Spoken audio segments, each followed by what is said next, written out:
আমরা এখন শুরু করেছি দফাওয়ারি আলোচনা। আমরা আগেও বলেছি যে স্প্রেডশিটে সংক্ষিপ্ত হ্যাঁ না জবাব দেওয়ার জন্য যে কাগজগুলো আমাদের দেয়া হয়েছিল তাতে করে অনেকটা বিভ্রান্তি সৃষ্টি হয়েছে, মিসলিড করা হয়েছে। আমরা বিস্তারিত প্রতিবেদন তখন জমা দেব বলেছিলাম, সেদিনই আমরা একটা কনস্টিটিউশনের উপরে বিস্তারিত প্রতিবেদন আমরা জমা দিয়েছিলাম। এরপরে আমরা বিচার বিভাগ, প্রশাসন এবং নির্বাচন ব্যবস্থা সংস্কারের উপরে বিস্তারিত প্রতিবেদন আমরা জমা দিয়েছি। আজকে হার্ড কপি ট্রান্সফার আমরা হ্যান্ড ওভার করেছি, আগে সফট কপি দিয়েছি।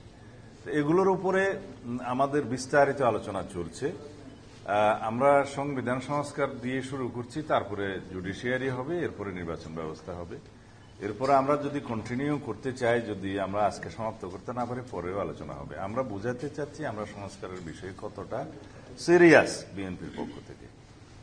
আর যদি ভিতরে যাই তাহলে বলতে হবে যে কনস্টিটিউশন রিফরমেশনের জন্য যে বিস্তারিত প্রতিবেদন, তার মধ্যে 131টা প্রস্তাব আছে, কিন্তু আমরা পেয়েছিলাম স্প্রেডশিটে মাত্র 70টা দফা, যার ফলে বিভিন্ন বিষয়ে আমাদের বক্তব্য দেওয়া তখন আপনাদের সবাইকে জানাতে পারিনি, যদিও বিস্তারিত রিপোর্ট তাদেরকে আমরা দিয়েছি।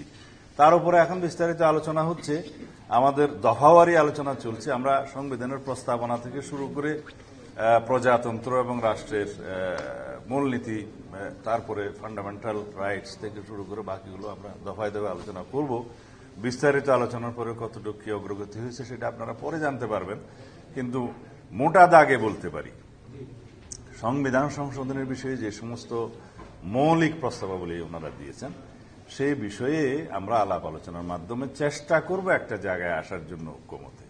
আর যে সমস্ত বিষয়ে আমরা একমত হয়েছি সেটার সংখ্যা আছে, আপনারা জানেন যে সেটার সংখ্যা খুব বেশি না, 25টার মতো। তারপরে 25টার কাছাকাছি কোনো আংশিক একমত আছে এবং অন্যান্য বিষয়ে মন্তব্য সহ আমরা আমাদের প্রস্তাব দিয়েছি পাল্টা। কিন্তু বাকি অধিকাংশ বিষয়ে স্প্রেডশিটে আমরা তখন একমত হতে পারিনি। আর বিস্তারিত আলোচনার মধ্যে যে দেখেছি 131 দফার মধ্যে অনেক বেশি বিস্তারিত আলাপ আছে, যেমন ন্যাশনাল কনস্টিটিউশন কাউন্সিল সম্পর্কে বিস্তারিত আলাপ আছে, অন্যান্য কমিশন গঠনের বিষয়ে আলাপ আছে, এবং যে সমস্ত বিষয়গুলোতে আমাদের সুস্পষ্ট মতামত আমরা দিয়েছি সেগুলো নিয়ে কমিশনকে আমরা যৌক্তিকভাবে বোঝাবো, এবং তাদের যে সমস্ত প্রস্তাব আছে সেগুলো নিয়েও আমরা যৌক্তিকভাবে তাদের কাছ থেকে জানতে চাচ্ছি এবং জানছি। যেটা যৌক্তিক সেটা জাতির কল্যাণের দিকে লক্ষ্য রেখে আমরা সেটা অবশ্যই বিবেচনা করব।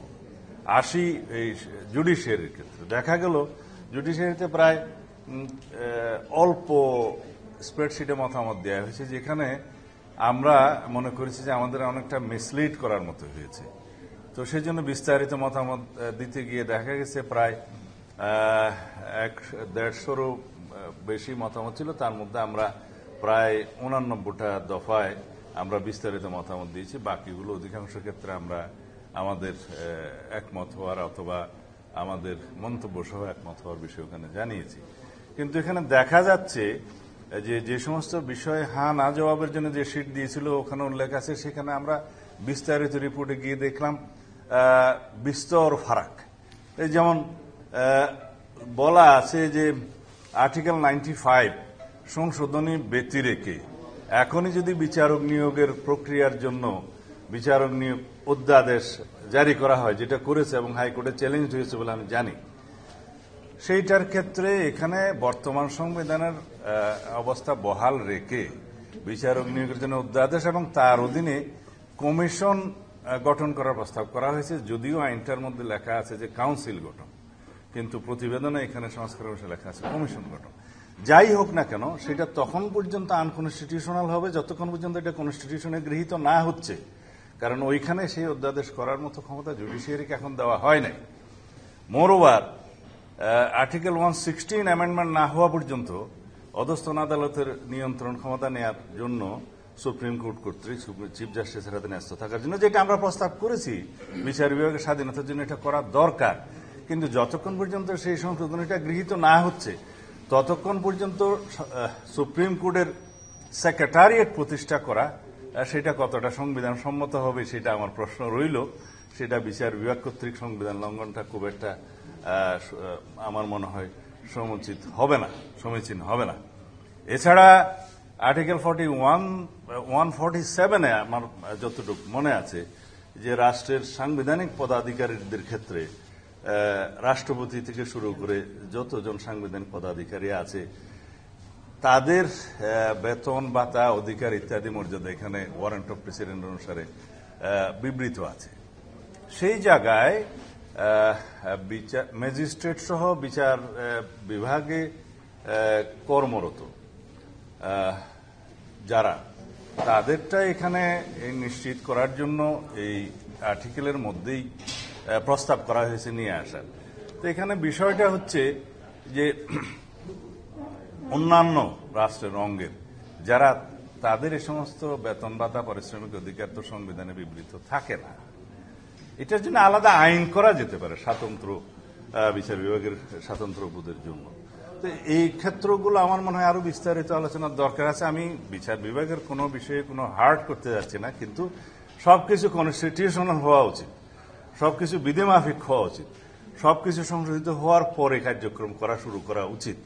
এখন আমাদের ভাবতে হবে যে অন্যান্য ক্ষেত্রে তারা যে সমস্ত প্রস্তাবাবলী দিয়েছেন আর কি, যেগুলো আমরা বিচার বিভাগের স্বাধীনতা নিশ্চিত করার জন্য উপযুক্ত বিবেচনা করব, অবশ্যই সেগুলো আমরা ঐকমত্যের ভিত্তিতে গ্রহণ করব। আমরা এটা চাই বিচার বিভাগের স্বাধীনতা, কিন্তু প্রক্রিয়াটা যেন আইনানুগ হয়, প্রক্রিয়াটা যেন সাংবিধানিক পদ্ধতিতে হয়।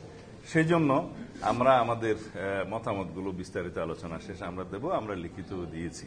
আপাতত আমার মনে হয় এখানে থাক, কারণ নির্বাচন ব্যবস্থা সংস্কার বিষয়ে কথা বলতে গেলে সেটা অনেক কথা বলতে হবে। যেখানে তাদের রিপোর্ট অনুসারে আমরা দেখেছি নির্বাচন ব্যবস্থা সংস্কার রিপোর্টে যে সমস্ত কথা ওনারা দিয়েছেন অধিকাংশই দেখা যায় সংবিধান সংশোধন সংক্রান্ত। আর কিছু কিছু বিষয়ে ওনারা এমনভাবে উপস্থাপন ওখানে প্রস্তাব দিয়েছেন যেগুলো করলে আর নির্বাচন কমিশনের স্বাধীন সত্তা হিসাবে তেমন বজায় থাকবে না। অনেকগুলো প্রভিশন আছে, তাদেরকে সংসদীয় স্থায়ী কমিটির আন্ডারে সাবজেক্ট করা এবং জবাবদিহিতা করা।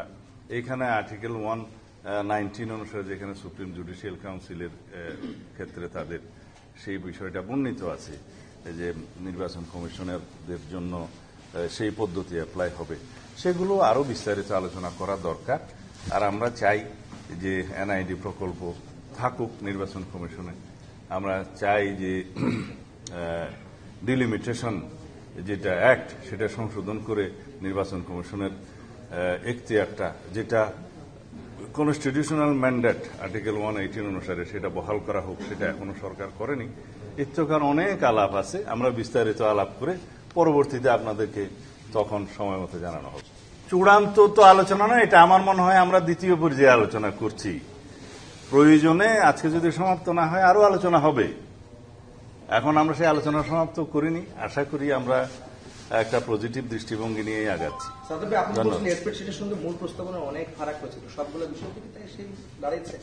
স্প্রেডশিট গুলো দিয়ে ওনারা আসলে এটা বিভ্রান্ত করেছেন আমাদের সবাইকে, বলতে গেলে মিসলিড হয়েছে, এটা দেওয়া উচিত হয়নি।